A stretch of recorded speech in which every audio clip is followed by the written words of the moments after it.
Olá pessoal, aqui Vânio Araújo do canal Rede Progressista e hoje nós vamos mostrar uma fala do ministro, no ministro do STF, Alexandre de Moraes, o Alexandre de Moraes, que falou umas verdades sobre o que está acontecendo no país, essa questão de soberania do país com os Estados Unidos, a questão de Trump, de Donald Trump. Também falou sobre os Bolsonaros, a família Bolsonaro, que a família Bolsonaro vem fazendo com o país, entregando o país, como se o país estivesse sem soberania, sem autonomia, que não tivesse governo, que não tivesse justiça, Mas não é assim que a banda toca. Então o ministro Alexandre de Moraes falou bacana. Nós vamos mostrar aqui um trecho do que o ministro falou lá no... deixa eu voltar aqui. O ministro falou lá no encontro, no evento, A história nos ensina. No evento que ele participou, deixa eu ver se já entrou aqui, já entrou sim. No evento que ele participou, e nesse evento o André Mendonça, antes disso, fez uma sabugice, falando, defendendo a família Bolsonaro. Aí em seguida, Alexandre de Moraes botou para quebrar, como diz o velho ditado, como diz aqui no Nordeste, a gente botou para quebrar. Então vamos ouvir o que o ministro fala sobre esses assuntos. É que impunidade, omissão e covardia podem, num primeiro momento, parecerem o caminho mais rápido, mais fácil para acabar com os problemas. É um caminho falso. Impunidade, omissão e covardia nunca deram certo na história para nenhum país do mundo. Todos os países que optaram por essa trinca de impunidade, de omissão e de covardia acabaram corroendo os valores mais importantes da democracia. Todos os países que, num determinado momento, optaram por isso, acabaram, depois de um tempo, extinguindo a sua democracia, o seu Estado de Direito, e levaram anos e anos para recuperar. Nós temos a história aqui da América Latina inteira, infelizmente. Temos a história de Portugal, temos a história da Espanha, a demonstrar isso. E, lamentavelmente, temos hoje a história de vários países do leste europeu.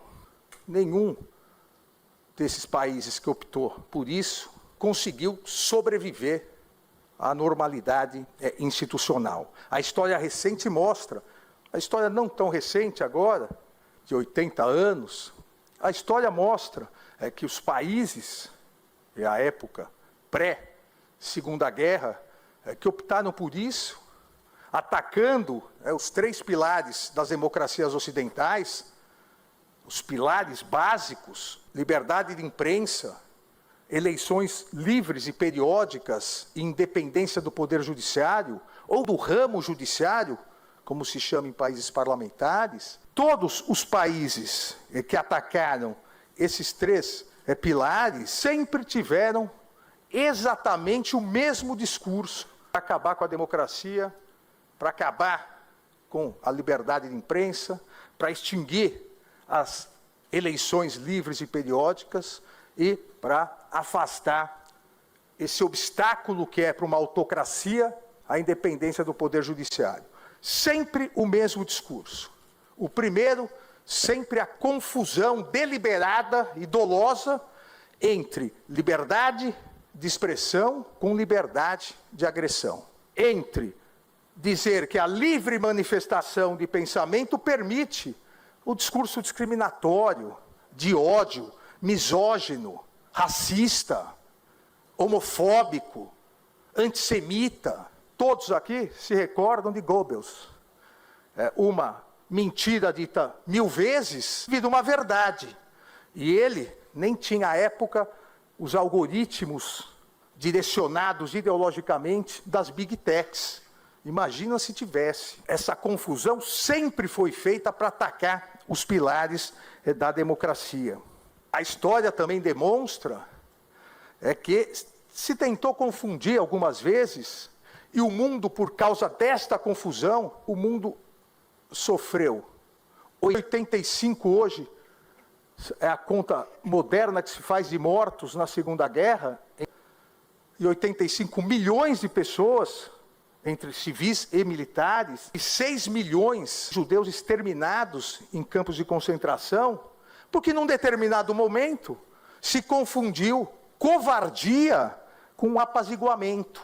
A covardia de não se enfrentar corretamente o que se deveria enfrentar com a política de apaziguamento de Chamberlain, que permitiu com isso que Hitler dominasse a Europa. Então, omissão, impunidade, covardia, apaziguamento não existe num Estado democrático de direito.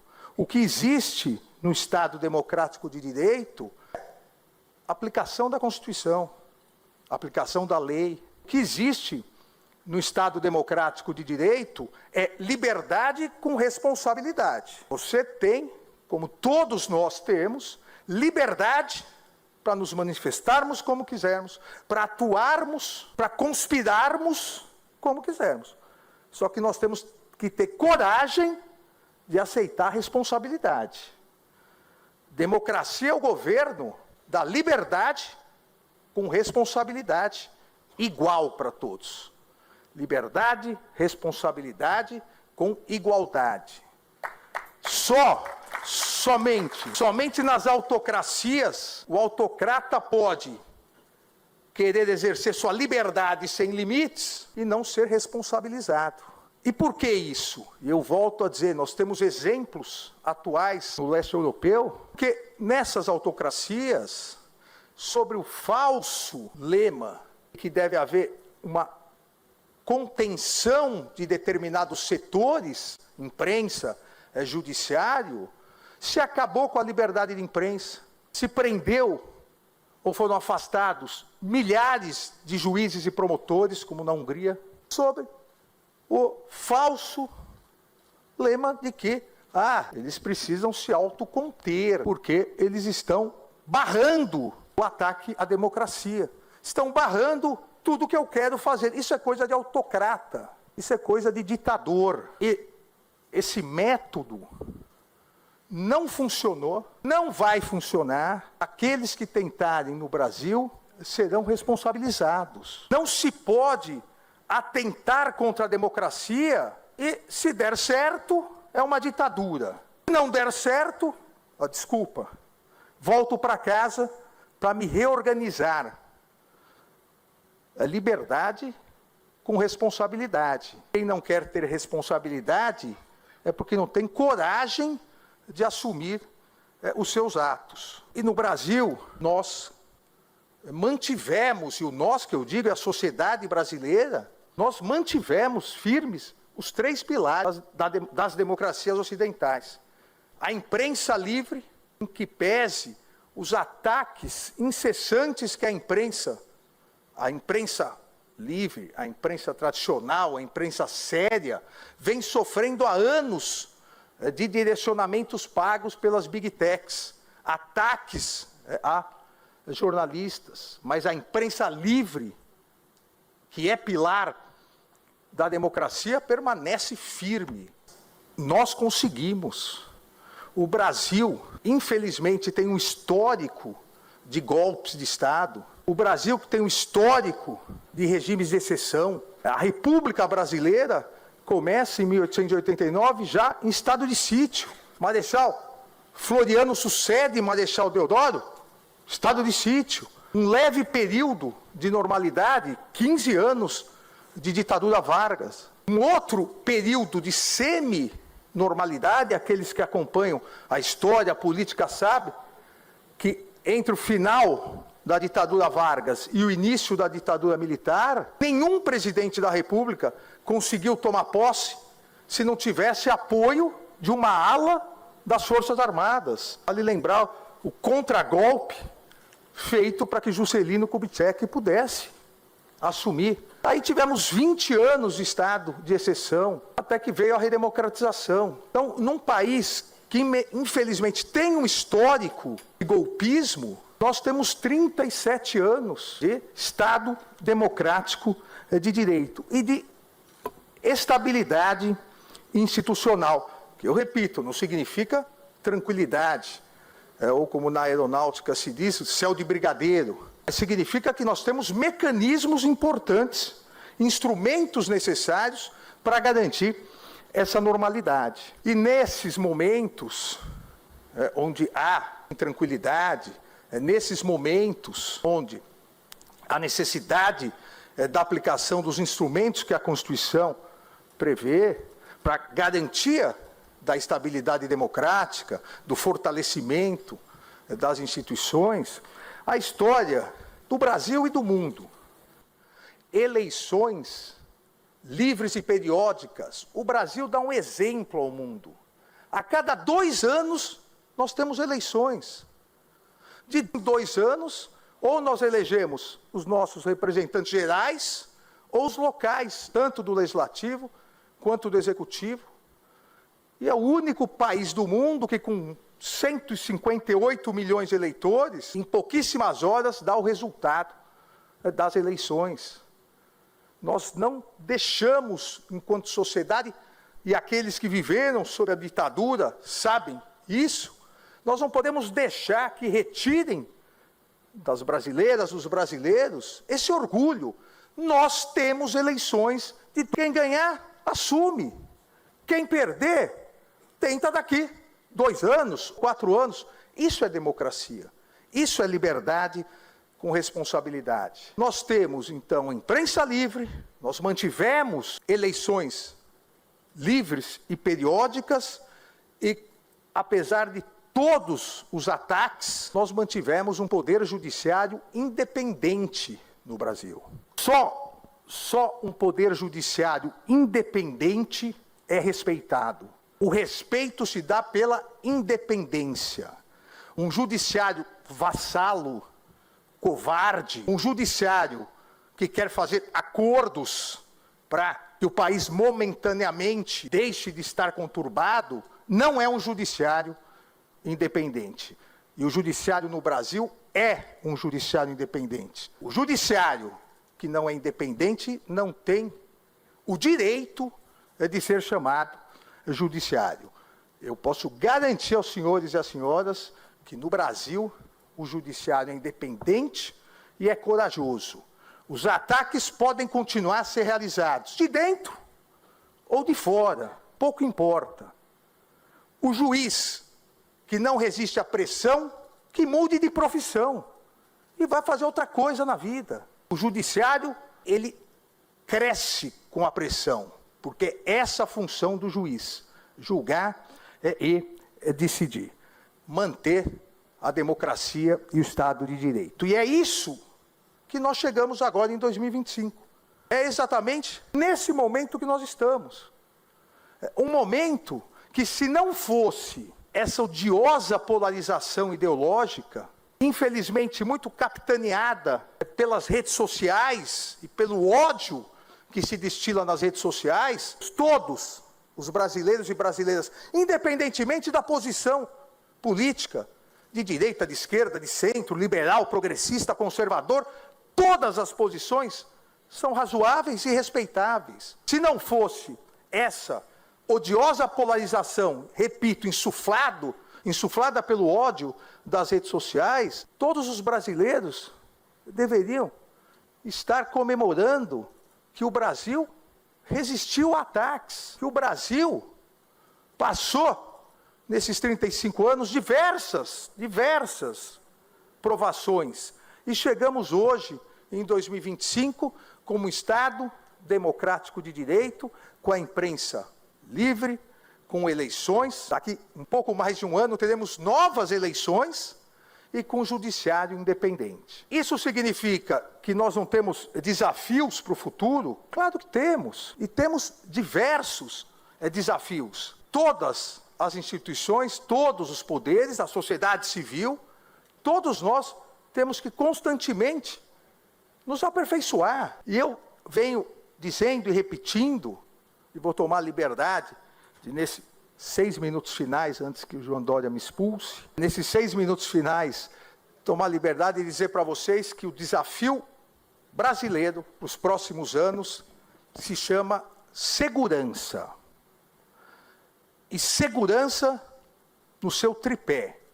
Segurança institucional, segurança jurídica e segurança pública. Não há como um país avançar se nós não melhorarmos e consolidarmos essas 3 espécies de segurança. A segurança institucional é necessária com fortalecimento dos 3 poderes, do fortalecimento e o equilíbrio entre os 3 poderes. É difícil, mas é necessário uma reforma política e ninguém, o milagre da reforma política ideal. Não há no mundo nenhum sistema político eleitoral idêntico ao outro. Não existe. Não existe um parlamentarismo idêntico ao outro. O parlamentarismo inglês, totalmente diferente do parlamentarismo alemão.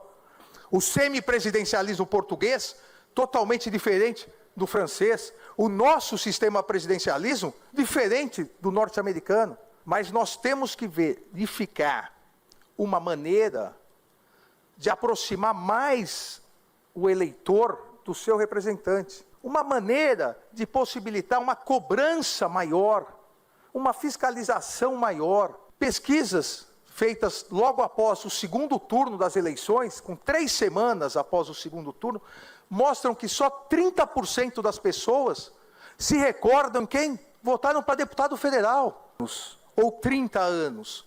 Eu estou dizendo 3 semanas. Isso não é possível. Então, o fortalecimento institucional, o fortalecimento da segurança institucional passa pela necessidade de aperfeiçoamento. Como também, e aqui o judiciário deve fazer uma meia-culpa, um dos 3 fatores mais importantes, essa segurança jurídica. Há necessidade de reformas, mas não só reformas legislativas, reformas no funcionamento do Poder Judiciário. Não é possível, eu digo isso com absoluta tranquilidade, eu fui promotor, instaurei inúmeros inquéritos civis, hoje sou ministro, faço parte do Judiciário, mas não é possível que a cada empreendimento haja um inquérito civil e eventualmente uma liminar, e que essa liminar demore anos para ser julgada e os investimentos fiquem parados. Não importa se está certo ou errado o investimento, importa que nós temos que alterar o funcionamento do judiciário para que se resolva logo. Você quer construir uma empresa, vai gerar milhares de empregos, milhões em impostos, desenvolvimento, e aí vem uma liminar, e para julgar, afinal leva 2, 3, 4 anos. Quem que vai investir no Brasil assim? Então é segurança jurídica. E isso é um grande desafio, mas será um grande desafio que nós vamos avançar. Eu digo nós, porque primeiro o ministro Fachin, que assume agora dia 29 de setembro, e eu assumo como vice-presidente do Supremo Tribunal Federal, e depois, na minha gestão, essa questão de segurança jurídica e segurança pública. Alguém poderia dizer aqui, o que o judiciário tem a ver com segurança pública? Tudo, tudo. Tem os prós e contras de você ter passado em vários locais do balcão. Eu, graças a Deus, passei por vários locais. Então, como disse, fui promotor, fui secretário de segurança, fui ministro da Justiça e Segurança nas Olimpíadas, e eu sempre defendi que segurança pública, a segurança pública primária, óbvio que segurança pública com educação, desenvolvimento social, os índices de criminalidade diminuem. Mas o combate imediato à insegurança, sem o Poder Judiciário, sem o Ministério Público, fica capenga. A polícia tem que fazer o trabalho dela, mas a justiça também. E eu cito só 2 exemplos, para não me alongar muito. A audiência de custódia não é um instrumento ruim. O desvirtuamento da audiência de custódia. A audiência de custódia, e lá atrás, quando saiu, e eu fui o primeiro secretário de Segurança Pública a instalar numa capital, o ministro Lewandowski, à época era o presidente do Supremo, obrigado, e pediu, eu devo entender que a água eu posso falar mais à vontade. Eu chamei desde o início como um habeas corpus social. Por que isso? Quem tem condições econômicas, se é preso, imediatamente entra com habeas corpus. Infelizmente, e agora já vem melhorando em virtude da estruturação das defensorias públicas. Mas quem não tem, às vezes fica nas semanas. Então, qual é a ideia? Você leva para ver a regularidade da prisão, para ver se a prisão não teve abusos. O que não é possível, e por isso que eu digo, o instrumento é bom. Nós temos, enquanto judiciário, que evitar a deturpação. Não é possível que alguém, como numa cidade do interior do Ceará, que agora realmente eu não me lembro o nome, em um ano tenha passado por 76 audiências de custódia. É o recorde mundial. Dá mais de 6 audiências de custódia por mês. Ora, o juiz não pode, solta, comete o crime, solta. Então, nós temos, e o nós aqui é uma meia-culpa do judiciário, é que reestruturar comarcas. A ideia de em cada comarca, um juiz criminal, é uma ideia do século XIX. Várias mudanças foram feitas. Recentemente, acordo de não persecução penal para os crimes mais leves. Então, aquelas cidades menores, hoje, o juiz criminal está com pouco trabalho. Porque o que antes era toda uma instrução, testemunhas, sentença, vários habeas corpus, hoje é um acordo de não persecução penal. Então é a hora de reestruturar a justiça criminal. O crime grave, ele não é municipal, salvo um ou outro. Mas o crime grave hoje, o crime organizado, ele é intermunicipal. Vide o novo cangaço em alguns locais. É interestadual e é internacional. Então nós temos que regionalizar também o judiciário. Não há, e as senhoras e os senhores podem acreditar nisso, não há nenhum órgão de Estado que tenha um banco de dados, do ponto de vista criminal, maior que o judiciário. Nem a polícia, porque o judiciário tem todos os dados desde o início da investigação, tão penal, e durante toda a execução. Olha, o judiciário tem que começar a trabalhar com inteligência artificial esses dados, para que a justiça criminal seja mais eficiente. Então, há espaço para nós avançarmos também do ponto de vista do Poder Judiciário no combate à criminalidade organizada, na melhoria da segurança pública. Segurança institucional, segurança jurídica e segurança pública, com isso, se nós, os poderes se unirem em torno disso com a sociedade civil, nos próximos 10 anos, nós vamos dar um salto gigantesco no Brasil. Muito obrigado pela atenção. Work today is broken. We're all working in too many disconnected apps, and it's killing team productivity. But for the first time, there's a platform. Pois bem, tá aí tá aí o que o presidente